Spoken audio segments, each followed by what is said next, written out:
আসসালামু আলাইকুম এভৰিওৱান এটা কোৱেশ্চন আহিছিলে কোনোবা ইন্তেকাল হৈ যোৱাৰ পিছত তেওঁৰ ৰুহটো ক'ত যায়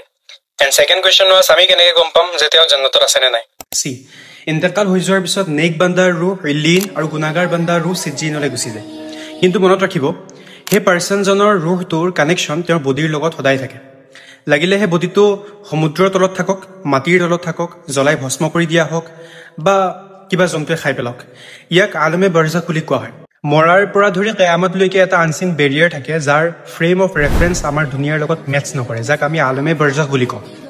যি যেনেকৈ মৰিছে তাৰ কাৰণে হেতুৱে কবৰ হয় সাগৰৰ তলত যদি মৰিছে তেওঁৰ কাৰণে হেতুৱে কবৰ কাৰোবাক জ্বলোৱা যদি হৈছে তেওঁৰ কাৰণে হেতুৱে কবৰ কাৰোবাক মাটিত দফন কৰা হৈছে তেওঁৰ কাৰণে হেতুৱে কবৰ খান্দি যদি আমি চাওঁ যে তাত আজাব হৈ আছে নে কি হৈছে আমি দেখি নাপাওঁ কেতিয়াও দেখি নাপাওঁ যেনেকৈ এজন মানুহে সপোন দেখি থাকিলে তেওঁৰ যিটো ষ্টেট হয় কেফিয়ত হয় বাহিৰৰ পৰা এজন মানুহে চাই থাকিলেও সেই অৱস্থাটো অবজাৰ্ভ কৰিব নোৱাৰে ঠিক তেনেকৈ আলমে বৰজাখ এইটো ফিজিকেল ফেনোমেনা অফ নেচাৰৰ বস্তুৱে নহয় ইন কনক্লুজন ৰুহ আল্লাহৰ ওচৰত যায় আৰু বডিৰ লগত বৰজাখৰ কানেকশ্যন থাকে এণ্ড সেকেন্ড কুৱেশ্যনটো আছিলে আমি কেনেকৈ গম পাম তেওঁ জান্নাতত যাব নে জাহান্নামত যাব কিছুমান মানুহ আমাৰ মাজত পোৱা যায় যিসকলে ফেচটো দেখি পেলাই আইডিয়া কৰি লৈ যে তেওঁ জান্নাতত যাব নে জাহান্নামত যাব